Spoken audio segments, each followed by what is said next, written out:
Are you overwhelmed and finding yourself stuck in either hypervigilance and like hyperactivity mode of getting stuff done, or running to your addictions to tune out, or freeze where you're just cocooned under the blanket staring at Netflix for hours? If you are, it's not your fault. And I have one awesome suggestion that's easy to do that's going to help get you out of overwhelm. If you find this information helpful, please consider subscribing. It's free to you and it tells YouTube that this is awesome content so that it shares it with other people, and that's the whole point. Overwhelm is such a common experience for people going through narcissistic divorce because not only are we managing a very stressful divorce, we're also trying to hold down jobs, maybe go to school, parent our kids, and deal with all of the day-to-day things. When we're in overwhelm, what we tend to do is either just zone out completely or go into a hypervigilance mode where we're either actually being active or we're just very active in our minds. And for me, when I'm in this zone, it's kind of like, I've got to do this, I've got to do this, ping, ping, ping. And I kind of like ping between all the different things I have to do.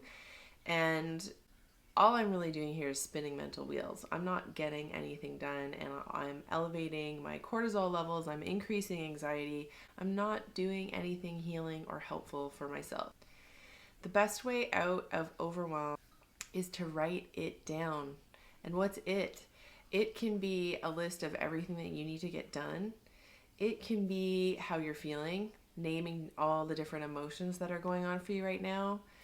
It can be whatever you're spinning out on, get it down onto paper. When we're stuck in overwhelm, we don't have access to all the parts of our brain. In fact, we don't have access to the part of our brain that we need most, that helps with prioritizing and decision making and planning objectively.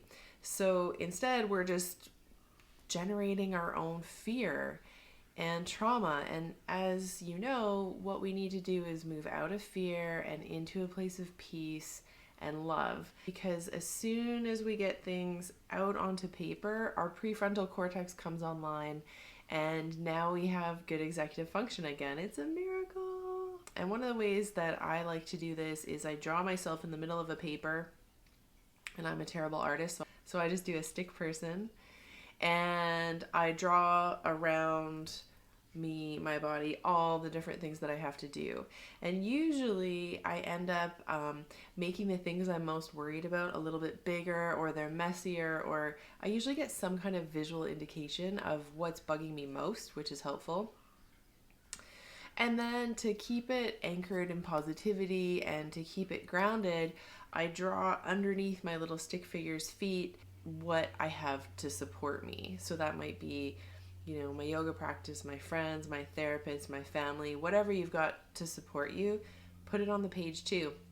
So I want to validate for you that overwhelm is a really common experience. And as a person experiencing a high conflict divorce, you're experiencing way higher levels of stress and anxiety than the normal person.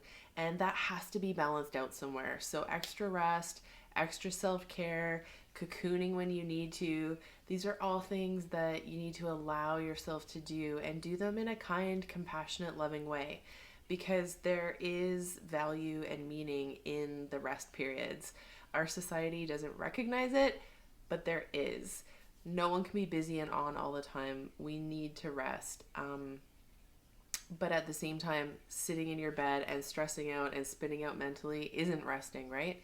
So if you're in overwhelm, get a pen and a piece of paper, write down what's going on for you, and I guarantee you're going to be feeling better.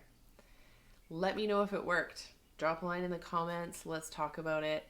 And please click like, click subscribe, or share this with people that you think it'll help, because that's the whole point. Take good care.